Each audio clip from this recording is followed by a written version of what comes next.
అనంతపురం జిల్లాలో నియోజకవర్గాల మార్పు విషయం పైన ఒక ఇది జరిగింది. ప్రస్తుతం మన చెంత మంత్రి కళ్యాణ్ దుర్గం, మా ఎమ్మెల్యే మంత్రి ఉషశ్రీ చరణ్ ఉన్నారు.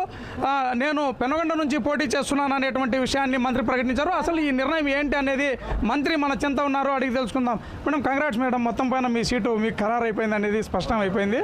అసలు ఎందుకు ఏంటి ఈ నిర్ణయంలో ఉన్నటువంటి ప్రత్యేకత ఏంటి? ఎందుకు మీరు కళ్యాణ్ దుర్గం నుంచి పెనుగొండకి వెళ్తున్నారు? నిన్న మన ముఖ్యమంత్రి గారు జగన్మోహన్ రెడ్డి గారు సత్యసాయి జిల్లా, అదేవిధంగా అనంతపురం జిల్లాలో ఉండే ఎమ్మెల్యేస్ అందరితో కలవడం జరిగింది.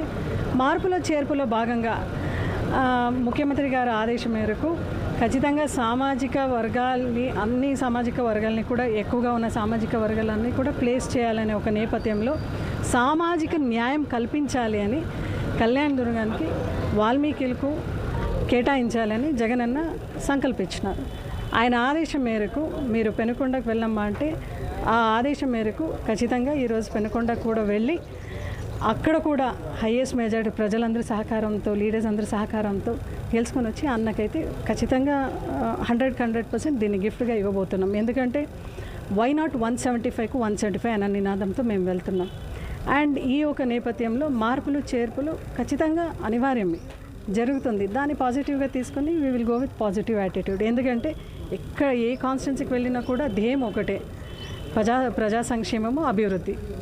ఇప్పుడు మొత్తం మీద చాలామంది మంత్రులు కూడా ఈ రాష్ట్రంలో టికెట్లు కోల్పోయేటువంటి పరిస్థితి ఉంది. ఇలాంటి పరిస్థితుల్లో అనంతపురం జిల్లా నుంచి 2.5 సంవత్సరాలుగా మీరు మంత్రిగా చేశారు. అసలు ముఖ్యమంత్రి యొక్క హృదయంలో గూడు కట్టుకోవడానికి ఏం కారణాలు ఉంటాయని మీరు భావిస్తున్నారు? ఒకటే తీసుకోండి, మీరు ఎక్కడికి పోయినా మోటో ఒకటే, జగనన్న, భగవంతుడు, కష్టమే, ప్రజలు. ఇవి నమ్ముకుంటే ఏ నాయకుడు కూడా జయమే ఉంటుంది. ఇది ఒక నమ్మకము. అదేవిధంగానే ముఖ్యమంత్రి జగన్మోహన్ రెడ్డి ఏదైతే కష్టిస్తాడో ఆ నమ్మకం, ఆయన ఒక దేవుడు లాంటి వాడు. అంతేకాకుండా సామాజిక వర్గానికి ఏదైతే న్యాయం చేయాలో ఆ సామాజిక వర్గాల న్యాయ క్రమంలో మాత్రమే నన్ను కళ్యాణ్ దుర్గం నుంచి పెనుగొండకు పంపిస్తున్నారు. ఖచ్చితంగా పెనుగొండలో కూడా విజయం సాధిస్తానని మంత్రి ఉషశ్రీ చరణ్ చెప్తున్నారు.